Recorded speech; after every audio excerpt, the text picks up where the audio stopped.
Hello and welcome to Stampscaping 101. In this video I want to talk about something very specific in terms of the placement of objects in kind of a grassy area.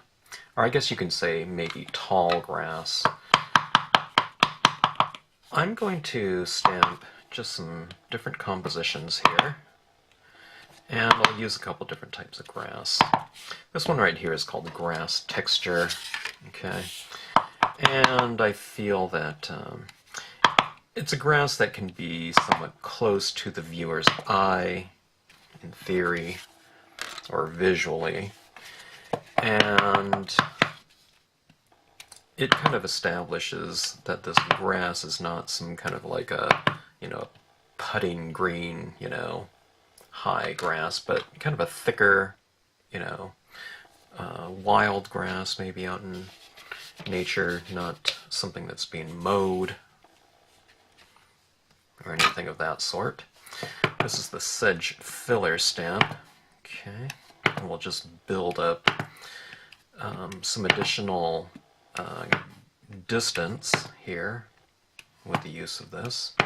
Okay, overlapping the previous impressions to build up this kind of seamless field. Okay, you can do all kinds of things with this stamp. I can change the angle, maybe there's little hills of grass like this.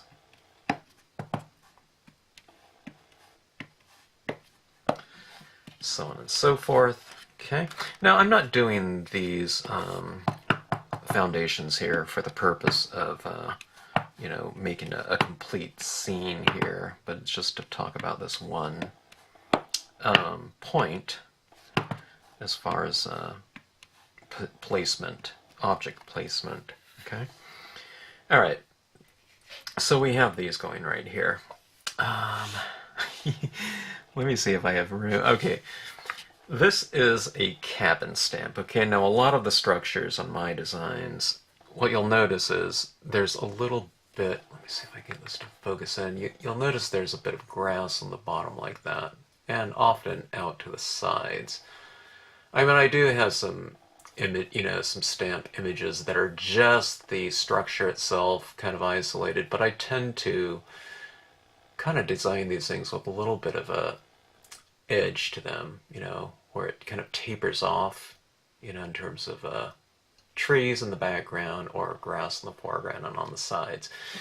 And the reason for that is I like things to be nice and easy in terms of the application of the designs. Okay, now some cases, like I said, I do have some images that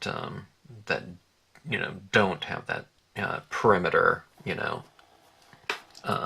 objects, surrounding objects from structures. But for the most part, I do it like that, so I can just stamp it right in there, and I don't have to worry about it. I don't have to worry about stamping that sedge filler right up to the edge of that cabin. It just will, or should, blend right in. Okay, so see that grass tapers off, and it tapers into the surrounding area. Okay, all right. But let's say we have some imagery that doesn't really have that type of thing going on. Okay, what types of imagery might that be? Imagery might that be? Things like some trees. Okay, like let's say for example this tree trunk trio or the tree trunk image. You can see that where the bottom is just straight hard line. Okay, you could stamp this out in various scenes. Let's say this was some kind of redwood tree or sequoias, where there's a person would be like that tall next to it or something like that. Then you wouldn't have this big huge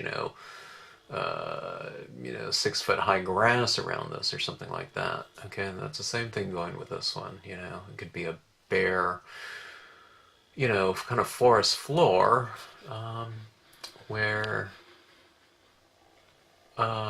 you wouldn't need thick grass, but in these foundations right here, the grass is thick. So there's a couple different ways you can stamp these images and have it look, I don't know, fairly natural in terms of where the base of the image meets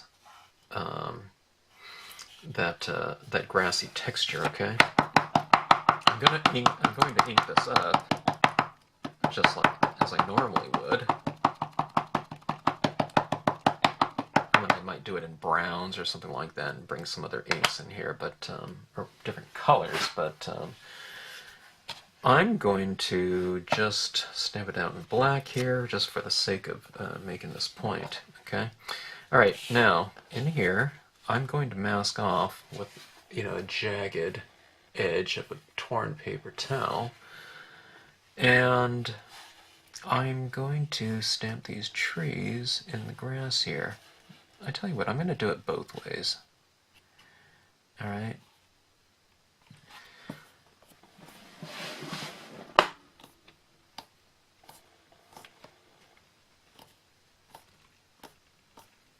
Okay. Plenty of pressure on that, especially right around that mast area, okay? So you can see where I've kind of stamped onto this paper towel, okay? So I feel that this tree, like that, kind of transitions into that grass a little bit better.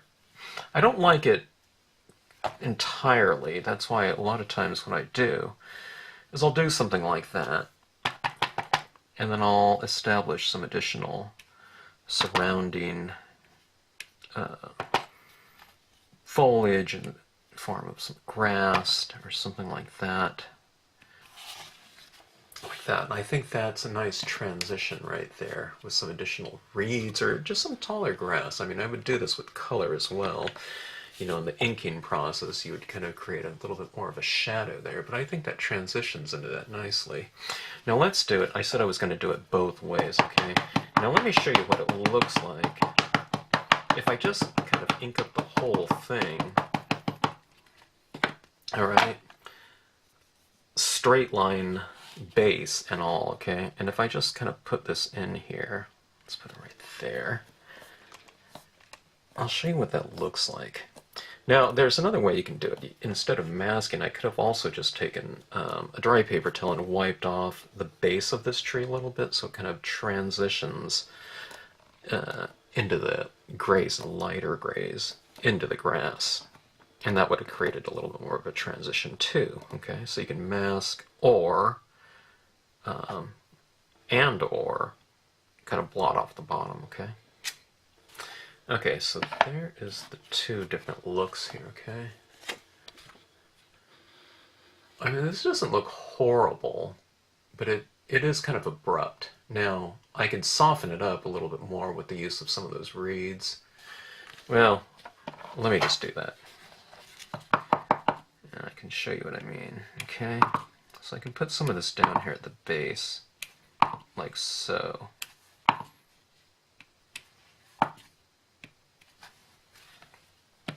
Alright. I mean, not bad, but I think just having that a little bit more irregular like that creates a little bit more of a, I don't know, a more natural transition than having that kind of that straight horizontal line down there. I mean, I can try to obscure it even more by putting some additional reeds down there, you know, some of that taller blady grass if I wanted to, but anyway, I wouldn't really have to do that though if I just kind of blotted it off down there. So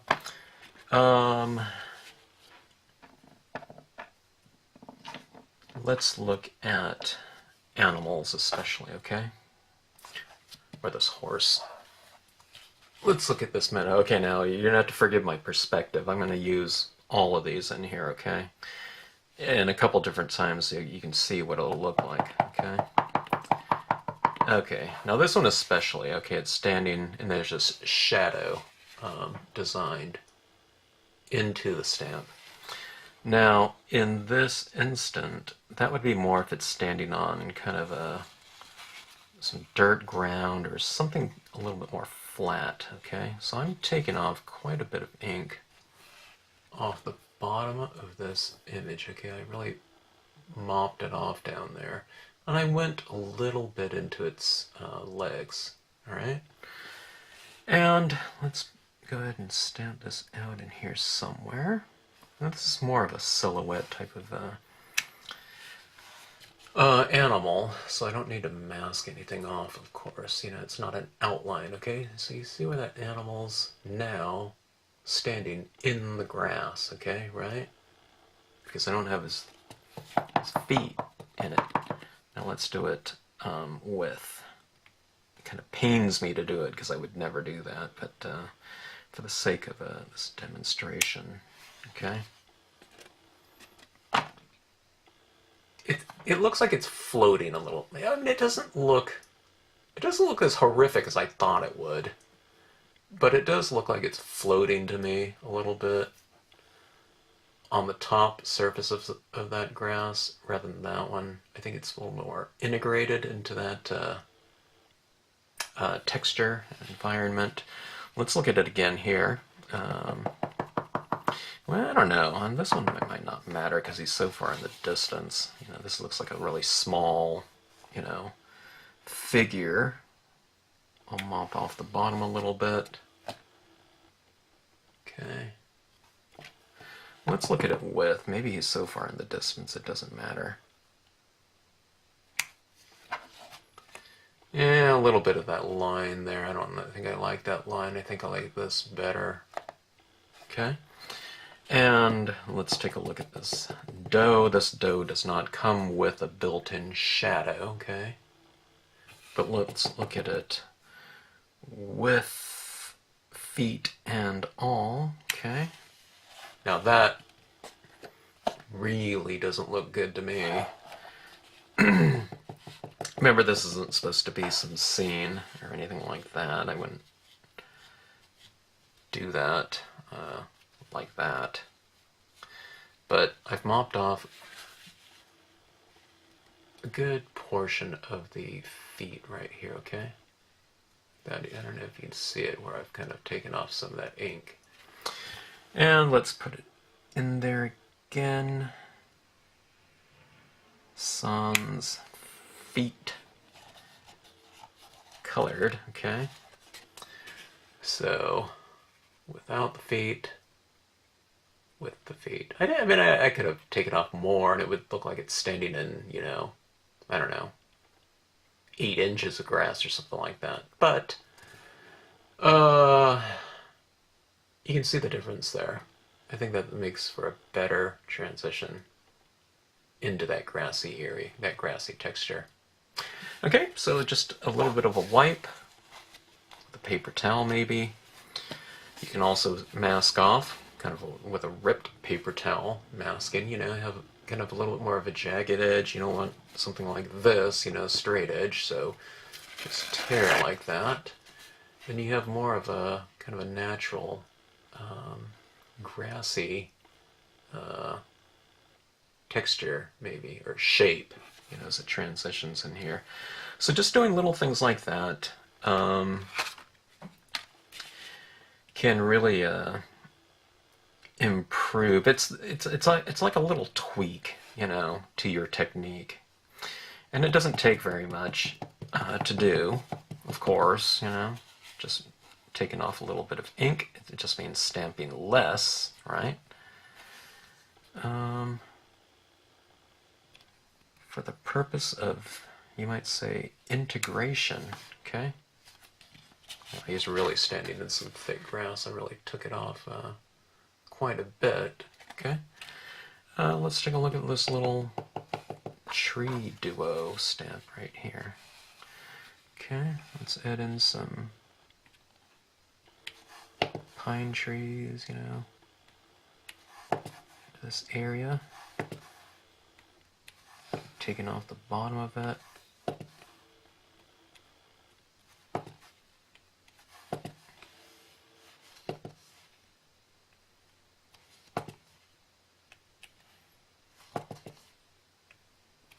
I mean, I'm just using the stamp because it was right here, but you can see where that it has that base right there, that real firm trunk base. But you just kind of take it off, mask off the bottom, and it's real integrated into that grassy terrain there. So, anyways, giving kind of texture and I don't know, the illusion of depth maybe within a given space just by the simple act of kind of selective impressions in terms of removing ink or just kind of masking off a little bit of the base of an area to, I don't know, kind of make for a little bit more of a, what I believe is kind of an effective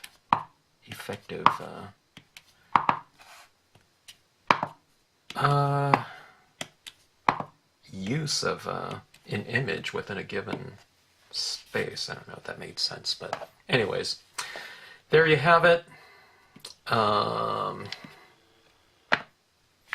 Grassy textures, different types of objects, real straight on the bottom, kind of make it a little bit more jagged and natural in terms of the transitions into those textures that you might stamp out as its own environment or around kind of your focal points, which tend to be structures. If there's a structure or an animal in a scene, the viewer's eye goes right to it. So, anyways, hope that comes in handy for any of you who might be stamping kind of your grassy spaces within your scenes. Thanks for watching.